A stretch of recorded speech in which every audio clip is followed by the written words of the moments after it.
అయ్యా, ఇప్పుడు ఉంగరాలు మార్చుకోవాలి.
ఇప్పుడు ఈ ఉంగరాలు మార్చుకుంటే నిశ్చితార్థం అయిపోయినట్టే. అంటే సగం పెళ్ళి అయిపోయినట్టే. ఏదో ఒకటి చెయ్యాలి.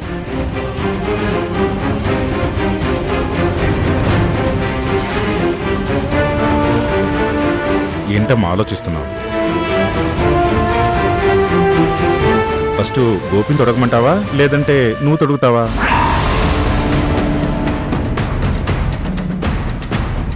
సార్, మా సృజనే తొడుగుతుంది. డాడీ, తార ఇంకా రాలేదు. తార వచ్చిన తర్వాత ఉంగరాలు మార్చుకుంటాం. శ్రీకర్ చెప్పాడు కదమ్మా, ఏదో పని మీద అర్జెంటుగా బయటికి వెళ్ళిందని. సర్లే, నీ ఇష్టం. అయ్యా, ముహూర్త సమయం మించిపోతోంది.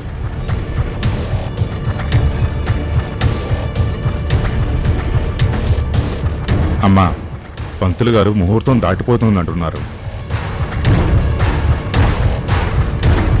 ముహూర్తం దాటకూడదు కదా. తారా తర్వాత వస్తుందిలే.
ఆగు ఆగు ఆగు ఆగు!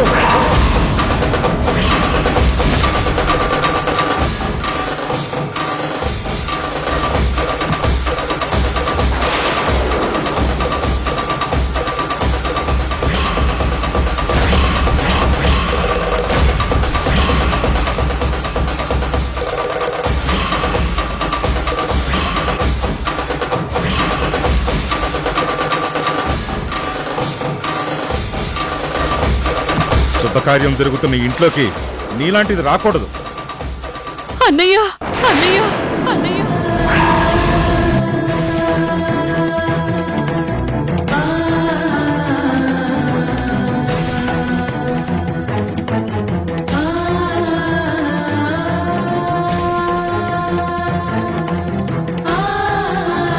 నన్ను అలా పిలవద్దు.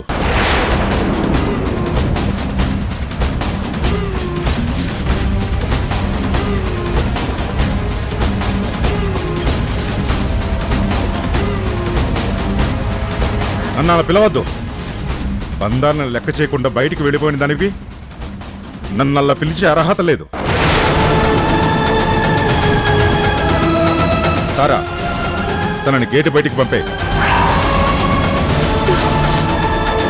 తన నేడే కాదు, తను వదిలిన శ్వాస కూడా ఈ ఇంటి దగ్గరలో ఉండకూడదు.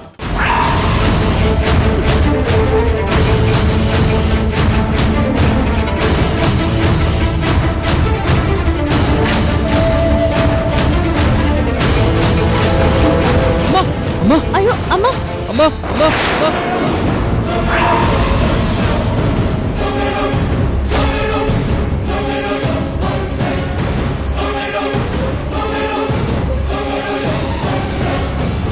నువ్వు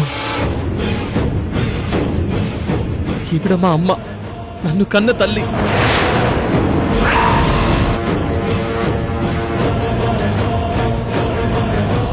యు చీట్.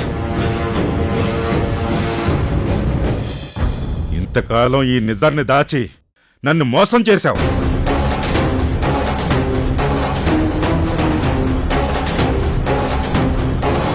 అన్నయ్య, అన్నయ్య.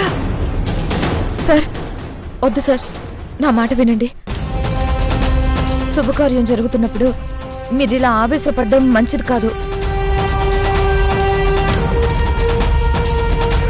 వెళ్ళిపోమ్మను. వాణ్ణి వాడి తల్లిని తీసుకుని ఇక్కడి నుంచి వెళ్ళిపోమ్మను. అన్నయ్య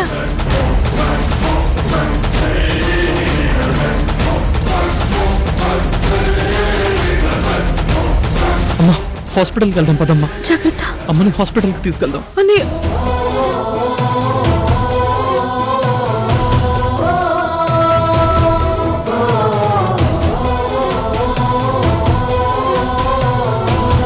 అత్తయ్య, ఆవిడ మీ నాన్నగారి ఒకప్పటి ముద్దుల చెల్లెలు.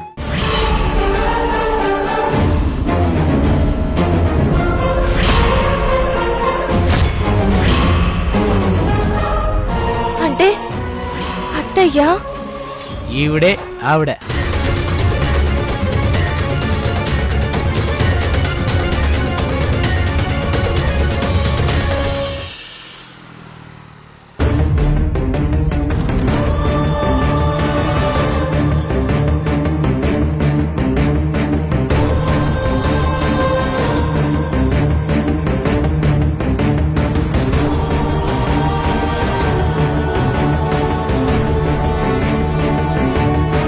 ఏంటి తారా, ఎందుకు ఇలా చేశావు?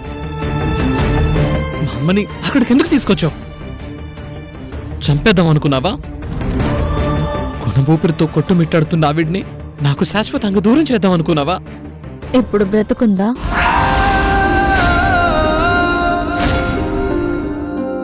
ఆవిడ బ్రతికే ఉందని నువ్వు అనుకుంటున్నావా? బ్రతికి ఉండడం అంటే ప్రాణాలతో ఉండడం కాదు శ్రీకర్. ప్రాణానికి ప్రాణమైన వారికి దగ్గరగా ఉండటం. ఆవిడ మనసంతా తన అన్నయ్యని చూడాలని, కలవాలని, కలిసి మాట్లాడాలని ప్రతి క్షణం కోరుకుంటుంది. నువ్వు అది చేయకుండా ఇక్కడ ఈ హాస్పిటల్లో ఉంచి లక్షలు ఖర్చు పెడితే ఆవిడ ఆరోగ్యం బాగుపడుతుందా?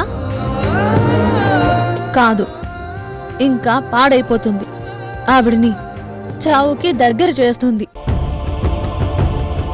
కొన్ని కోట్లు ఖర్చు పెట్టి తయారు చేసిన మందులు కూడా తగ్గించలేని వ్యాధిని, బాధని ప్రేమతో దగ్గరయ్యే తన వాళ్ళ చేతి స్పర్శ తగ్గిస్తుంది శ్రీకర్. నేను అదే చేద్దామనుకున్నాను. అందుకే ఆవిడని ఆదిత్య మౌర్య గారి దగ్గరికి తీసుకొచ్చాను. తన అన్నయ్యని, మేనకోడలిని కళ్ళారా చూసుకుని మనసారా మాట్లాడి మామూలు మనిషి అవుతుందనే అక్కడికి తీసుకొచ్చాను. ఇక్కడే ఉంటే ఆవిడ ఎప్పటికీ అక్కడికి చేరదేమో అని భయంతో తీసుకొచ్చాను. నువ్వు చేయాల్సిన పని నేను చేశాను. నీ స్థానంలో నేను నిలబడ్డాను. కానీ అక్కడ ఇలా అవుతుందని అనుకోలేదు. నువ్వు నా దగ్గర ఇంతటి నిజాన్ని దాస్తావని అనుకోలేదు. ఫ్రెండ్ అన్నావు, బెస్ట్ ఫ్రెండ్ అన్నావు, బెస్ట్ టు ద కోర్ అన్నావు. అలాంటి నా దగ్గర ఈ నిజాన్ని ఎందుకు దాయాలి అనిపించింది శ్రీకర్? చెప్పు.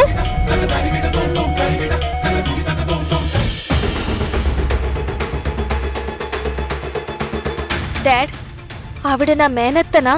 ఆవిడ నా మేనత్తనా? ఆవిడ నా మేనత్తనా?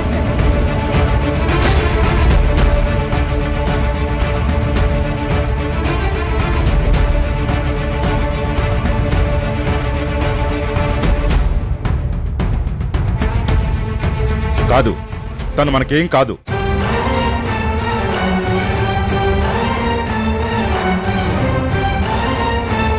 కాదు అనగానే కాకపోవడానికి, వద్దు అనుకుంటే వదిలిపోవడానికి ఆవిడే మన ఆఫీసులో ఎంప్లాయీ కాదు డాడ్. బంధం, రక్త సంబంధం.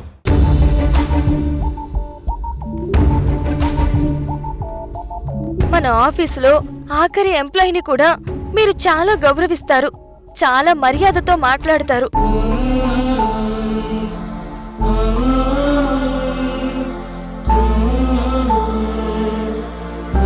అలాంటిది మీరు ఈరోజు ఇలా మాట్లాడారంటే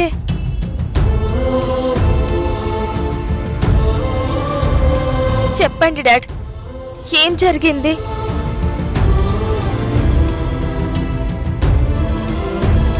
అబ్బా అదేం లేదమ్మా.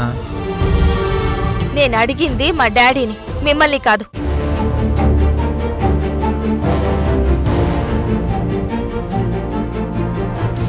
తనని నేనెప్పుడు చెల్లెలిలా చూడలేదు, కన్న కూతురులా చూశాను.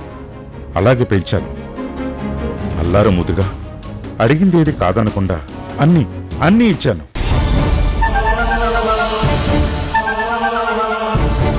కానీ తను మన ఆఫీసులో పనిచేసే సుబ్రహ్మణ్యాన్ని ప్రేమించింది.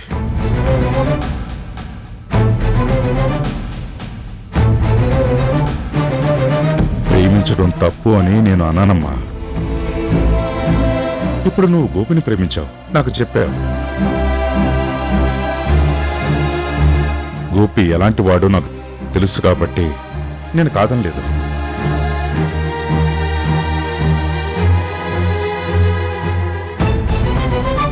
కానీ తను అలా కాదు, ఎవరికి చెప్పకుండా పెళ్లి చేసుకొచ్చింది.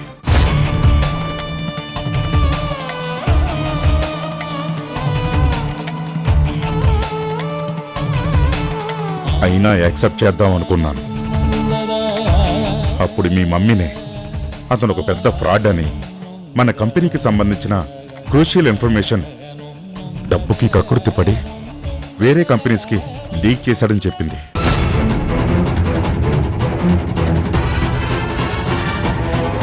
సుబ్రహ్మణ్యం కాదన్నాడు, ఇదంతా అబద్ధం అన్నాడు.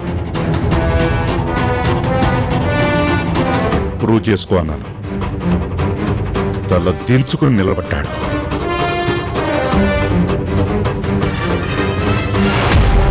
తల దించాడు అంటే తప్పు చేశాడనేగా. తనకి అదే చెప్పాను, వినలేదు.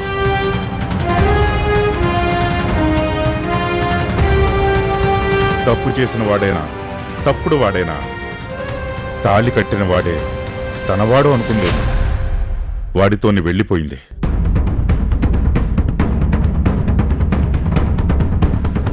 ఇదంతా మీ తాతగారు తట్టుకోలేకపోయారు. ఆ బాధతోనే ఆయన కన్ను మూశారు.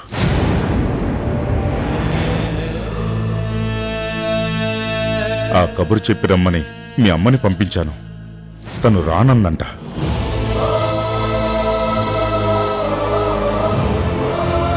ఈ ఇంటికి తనకి ఎలాంటి సంబంధం లేదని చెప్పి మీ అమ్మని తన ఇంటి నుంచి బయటికి గెంటేసిందంట.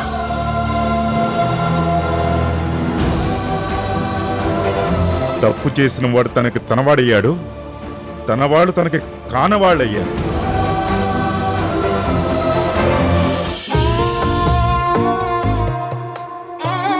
అవును, తప్పు చేశాను, చాలా పెద్ద తప్పు చేశాను. మా నాన్న ఎంత పెద్ద తప్పు చేశాడంటే, మా అమ్మ స్థాయి ఏంటి అనేది తెలియక ప్రేమించి తప్పు చేశాడు. మా అమ్మని పెళ్లి చేసుకున్న తర్వాత ఆ ఇంట్లో ఆయనకు స్థానం ఉంటుందా లేదా అని ఆలోచించకుండా చాలా పెద్ద తప్పు చేశాడు. ఇవి మాత్రమే ఆయన చేసిన తప్పులు. ఇంతకు మించి ఏ ఒక్క తప్పు నా తండ్రి చేయలేదు. అసలు మా నాన్న ఎందుకు చనిపోయాడో తెలుసా? కాలు బయట పెడితే కారు, చేతిలో కావలసినంత డబ్బు, తనకు నచ్చినంత షాపింగ్ చేస్తే అవి మోయడానికి పక్కనే ఒక పని మనిషి. ఇది పెళ్లికి ముందు మా అమ్మకున్న పొజిషన్. అలాంటి ఆవిడ్ని తీసుకొచ్చి చిన్న గదిలో పెట్టి కానీ కనీసం 3 రోజులకొక్క పూటైనా అన్నం పెట్టలేకపోతున్నాననే బాధ ఆయన్ని డిప్రెషన్లోకి వెళ్లేలా చేసింది. పెళ్లితో నిరుద్యోగిగా మారిన మా నాన్న ఆయన దగ్గరున్న సేవింగ్స్తో నేను పుట్టే వరకు లాక్కొచ్చారు. ఆ తర్వాత సారీ శ్రీకర్. బాధ అనేది అలవాటైపోయింది అనుకున్నాను. ఏడ్చి ఏడ్చి కన్నీళ్ళు ఇంకిపోయాయి అనుకున్నాను. కానీ నాన్న అనేసరికి ఆయన మీద ప్రేమ కళ్ళలోంచి బయట కనపడుతోంది. ఎక్కడో ఏమూలో మావయ్య మా అమ్మని యాక్సెప్ట్ చేస్తాడని హోప్ ఉండేది. కానీ ఈరోజు క్లారిటీ వచ్చేసింది. ఏమన్నారు? మా అమ్మ బంధాలన్నీ లెక్క చేయకుండా బయటకు వెళ్ళిపోయిందా? కాదు, ఆయనే బంధాలని మరిచి బయట గెంటారు. సరిగ్గా 28 సంవత్సరాల క్రితం జరిగితే ఈరోజు మరోసారి జరిగింది. మా అమ్మ మరోసారి ఆ ఇంటి నుంచి గెంటు వేయబడింది. బాధపడకు శ్రీకర్. ఎవరూ కావాలని ఏది చెయ్యరు. ఎంత మంచివాళ్ళైనా, ఎంత గొప్పవాళ్ళైనా అనుకోకుండా అప్పుడప్పుడు కొన్ని తప్పులు చేస్తారు. అవి వాళ్ళు కావాలని చేసేవి కాదు. చేసేది తప్పు అని తెలియక చేస్తారు. చేశాక అది తప్పు అని చెప్పేవాళ్ళు లేక అలాగే ఉండిపోతారు. వాళ్ళకి వాళ్ళు చేసింది తప్పు అని తెలిసేలా చేస్తే తెలుసుకుంటారు. ఆ తప్పుని సరిదిద్దుకునే ప్రయత్నం చేస్తారు. సరిదిద్దుకోవాలంటే వాళ్ళు చేసింది తప్పు అని వాళ్ళకి తెలియాలి. తెలిసేలా చెయ్యాలి. చేస్తాను చేస్తాను. తారా, ఎక్కడికి? విడిపోయిన బంధాలని కలపడానికి.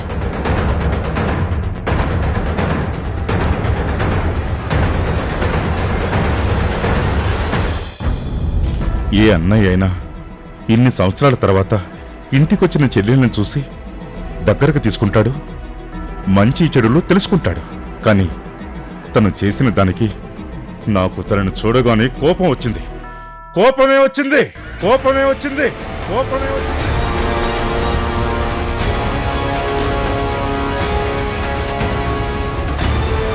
అందుకే నా తండ్రి చావుకి కారణమైన తనని చూడాలనిపించలేదు. తన తండ్రి చనిపోతే ఆఖరి చూపుకి రానని ముఖాన్ని తరిపేసిన తన ముఖాన్ని చూడాలని నాకు అనిపించలేదు.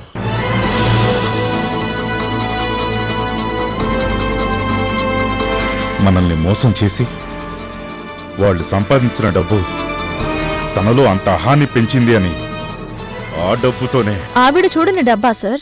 ఆవిడ చూడని డబ్బా సార్. ఆవిడ చూడని డబ్బా.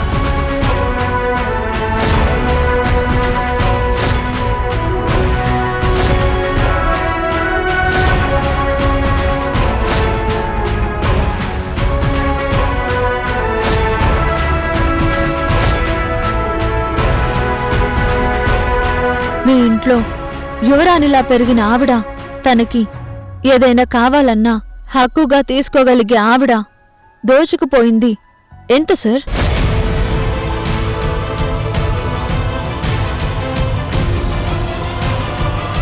ఓ సారీ సారీ, ఆవిడ భర్త గారు దోచుకుంది ఎంత సార్?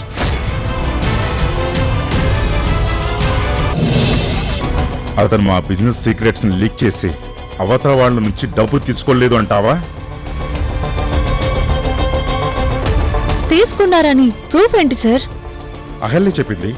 ప్రూఫ్ ఏంటి సార్?